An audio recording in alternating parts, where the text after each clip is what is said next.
Là, fait beaucoup réagir depuis qu'on vous en a parlé ce matin. La lettre ouverte d'une maman sur Facebook qui dénonce le comportement d'un entraîneur qui aurait forcé des jeunes de 10 ans à consommer ce qu'on appelle des selling salts, de l'ammoniac, des sels odorants au banc. Tu mets un peu d'eau là-dedans, Julie, tu le brasses et là, tu ouvres le bouchon et tu vas inhaler ça. Pas si mal. OK. Là, ça vient de frapper. L'ammoniac, Oui. lave ton plancher avec ça. Là. Oui. C'est catégorie javelisant. Là. Aucune preuve que ça augmente la performance. L'histoire de jeunes de 10 ans, entre autres, qui ont inhalé des sels d'ammoniac.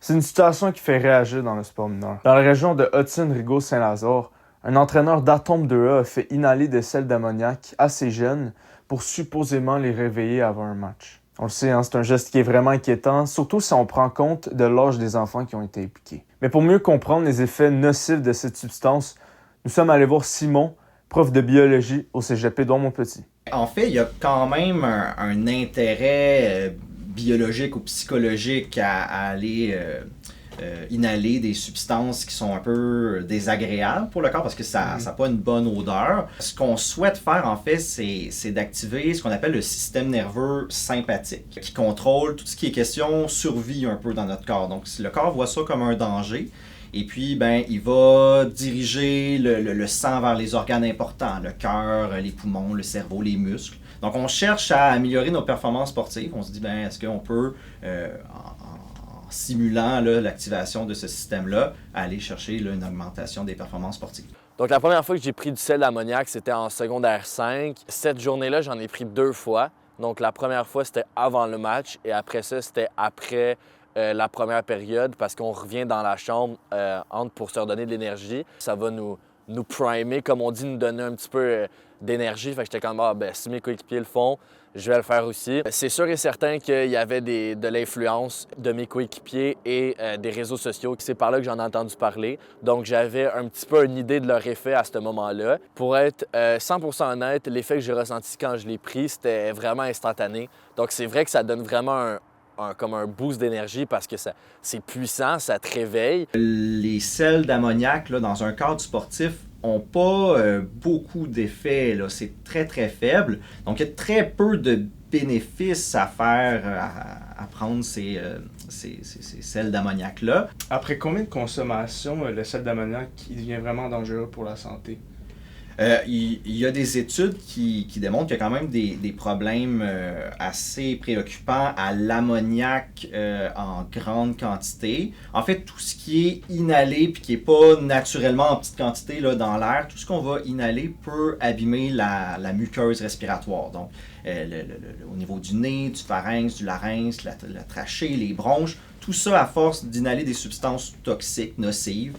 C'est vrai pour la fumée de cigarette, mais c'est vrai pour toutes les autres choses, dont l'ammoniac. On vient abîmer cette muqueuse-là. Puis à ce moment-là, c'est remplacé par un tissu qui est pas habitué, qui fait pas le même travail. Puis là, ça diminue la capacité respiratoire. Dans le cas des sels d'ammoniac, c'est évidemment des doses qui sont plus petites que ceux dans lesquels on a fait les études.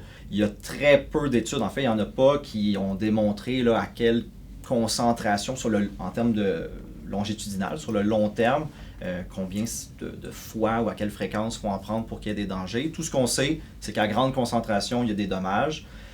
À petite, il ne semble pas en avoir, mais c'est quand même assez récent, les sels d'ammoniac, donc on reste encore dans des zones grises. Par chance, j'ai eu aucun effet secondaire parce que malgré que je me connaissais pas tant que ça dans le produit, je me doutais que c'était pas nécessairement bon pour la santé, pour le cerveau et tout ça. Fait que j'ai pas eu d'effet secondaire parce que j'en ai pas pris tant que ça. J'en ai pris ces 2 fois-là, comme j'ai mentionné, et je l'ai repris une autre fois au gym. Pour savoir comment la situation a été perçue à l'interne, nous avons eu la chance d'interviewer Stéphane Auger, directeur général d'Hockey Québec. Est-ce que vous pouvez un petit peu nous expliquer brièvement la décision qui a été prise le 11 février? Bien, rapidement, on a été mis au courant qu'il y a des entraîneurs qui auraient fourni des sels d'ammoniac à des jeunes joueurs mineurs. Alors, aussitôt qu'on a ça comme fédération, on a pris la décision de suspendre l'utilisation jusqu'à la fin de l'année, parce qu'il n'y a pas de règlement qui existe. C'est quand même des produits en vente libre. Administrer à des mineurs, ça ne fonctionnait pas. Alors, on a sorti un communiqué interdisant les sels d'ammoniac d'ici la fin de la saison. Puis après ça, on va se pencher, nous autres, dans l'entre-saison là, pour arriver avec un règlement compréhensif pour tous. Puis ça a été quoi l'élément déclencheur qui vous a poussé justement à trouver des solutions concrètes face au problème? Bien, c'est une dénonciation, c'est une plainte. Bon, évidemment, il y a 100 000 matchs de hockey qui se jouent par année au Québec. Il y a toutes sortes de choses qui se passent qu'on n'est pas toujours au courant. Il y a des choses sur lesquelles on est mis au courant par après. T'sais, moi, jamais j'aurais pensé qu'un adulte aurait pu donner du sel d'ammoniac.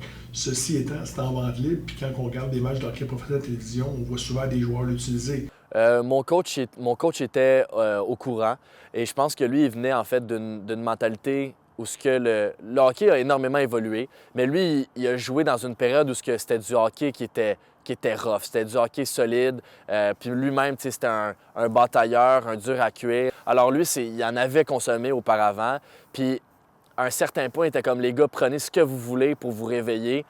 Allez-y, je m'en fous. Je veux juste que vous soyez à votre meilleur. Fait qu'il était au courant, puis pour lui, ça ne dérangeait pas, même que c'était probablement minime comme action. Il nous a jamais dit « Hey, c'est mauvais, les gars, faites pas ça ». Au contraire, c'était comme quasiment, il nous donnait une tape dans le dos pour le faire, pour améliorer nos performances. Ça serait quoi les conséquences, selon les politiques d'Hockey Québec, si la substance parvient aux jeunes? Mais là, présentement, il n'y a pas de politique décrite. Il y a juste le gros bon sens. Il y a eu des entraîneurs qui ont été suspendus par les niveaux, les paliers inférieurs à Hockey Québec. Là, je pense que c'est des incidents qui sont arrivés avant qu'on mette en place le communiqué. On assume qu'il n'y a personne qui va le faire d'ici l'année prochaine, là, quand il y a une politique claire qui va être établie. Un coup que la politique claire sera établie, bien évidemment, il y aura des sanctions reliées à ça. Mais pour l'instant, la politique n'existe pas. On a juste dit, OK, on prend une pause. On s'attend à ce que les gens comprennent on ne le fera pas jusqu'à la fin de l'année. On va avec une politique claire pour le début de l'année prochaine. Okay. Ce genre de geste soulève forcément des questions. Mais au-delà des effets physiques, ça remet aussi en question l'éthique du hockey mineur.